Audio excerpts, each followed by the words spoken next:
Assalamualaikum warahmatullahi wabarakatuh.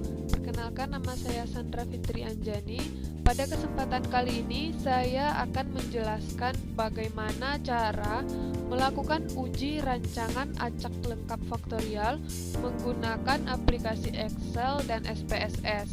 Nah, untuk yang pertama ini kita akan menggunakan aplikasi Excel terlebih dahulu. Selanjutnya di sini sudah kita lihat datanya. Di sini sebelumnya kita harus mengetahui dahulu apa tujuan dari uji rancangan acak lengkap faktorial ini. Nah, tujuannya yaitu untuk mengetahui apakah ada pengaruh dari perlakuan yang diberikan terhadap hasil uji nantinya yang akan kita lakukan. Untuk data ini ada dua perlakuan, yaitu ada perlakuan 1 dengan A1, A2, A3, dan A4, dan perlakuan 2 dengan banyak perlakuan B1 dan B2 terhadap kadar abu. Nah, selanjutnya untuk melakukan analisis datanya, pertama yang harus kita lakukan yaitu klik data analyze. Nah, sebelumnya jika di tampilan Excel kita belum ada data analyze ini, dapat kita munculkan dengan cara klik file, kemudian option, selanjutnya add-ins, kemudian di sini ada Excel add-ins, kita klik go, kemudian analisis toolpath, kemudian klik OK. Nah, nantinya akan muncul data analisis pada tampilan Excel kita. Nah, selanjutnya kita langsung saja klik data analisis, kemudian kita pilih ANOVA two factor with replication. Nah, untuk rank ini kita plot dari kolom P2 ini sampai ke akhir angka 17 ini. Kemudian untuk rows per sampel ini 3 rows per sampel ini yaitu ulangan yang dilakukan. Alpha ini yaitu taraf signifikan yang kita pakai. Kemudian output rank. Output rank ini kita blok saja di daerah yang kosong seperti ini. Jika sudah selesai, kita klik OK. Nah, nanti akan keluar output seperti ini. Nah, di sini ada tabel ANOVA atau tabel variance. Kemudian, nah, untuk menarik kesimpulan dari analisis data yang kita lakukan, itu dapat kita lihat dari nilai F hitung dan F tabelnya. Nah, sebelumnya di sini ada DF, itu ada DB atau derajat bebas. F ini adalah F hitung, P value ini tingkat signifikan, dan F street ini adalah nilai F tabelnya. Nah, perlu kita ketahui sebelum melakukan penarikan kesimpulan, saat nilai F hitung itu lebih kecil dari F tabel, maka perlakuan yang diberikan itu berpengaruh.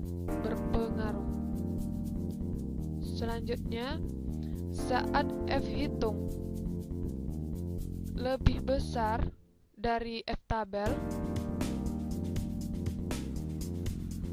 maka itu tidak berpengaruh.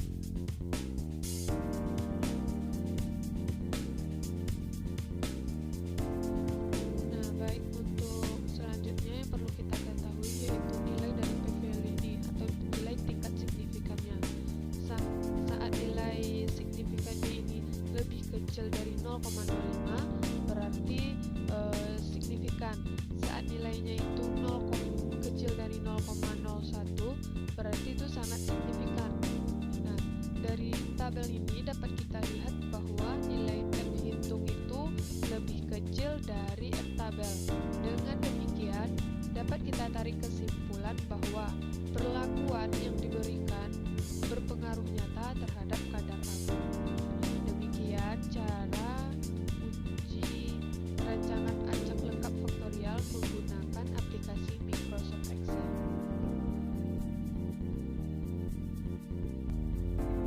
Nah, baik, untuk selanjutnya kita akan melakukan analisis data menggunakan aplikasi SPSS untuk rancangan acak lengkap faktorial. Untuk yang pertama, kita klik dulu variable view-nya, kemudian di kolom name ini kita tulis perlakuan 1, perlakuan 2, ulangan kadar abu. Untuk values-nya, untuk perlakuan 1 itu ada A1 sampai A4, dan untuk perlakuan 2 itu ada B1 sampai B2. Nah, selanjutnya kita klik data view, kita masukkan, ini sudah saya masukkan tadi untuk mempersingkat waktu. Untuk ulangan dan kadar abu, untuk mempersingkat waktu kita paste saja.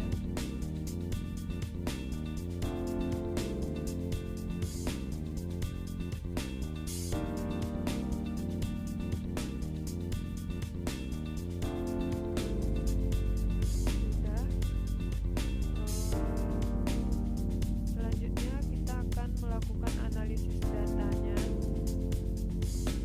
Untuk langkah pertama, kita klik dulu Analyze, kemudian dipilih General Linear Model, kemudian pilih Univariate. Untuk Dependent Variable itu kadar abu, kita pindahkan ke dependen. Untuk Fixed Factor kita pindahkan itu perlakuan 1 dan perlakuan 2. Nah, untuk selanjutnya kita pilih model, kita pilih ini kostum. Untuk perlakuan 1, perlakuan 2, dan ini di shift kemudian ditekan di sini. Ini untuk interaksi antara perlakuan 1 dan perlakuan 2. Kemudian kita klik continue.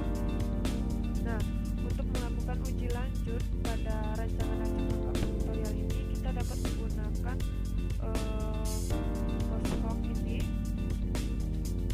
Kemudian kita pindahkan perlakuan 1 dan perlakuan 2. Di sini kita akan melakukan uji dengan menggunakan LSD saja dan .can.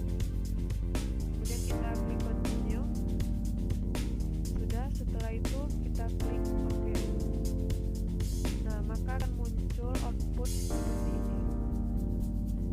Di sini dapat juga kita akan menarik kesimpulan. Di sini ada perlakuan 1, perlakuan 2, derajat bebasnya.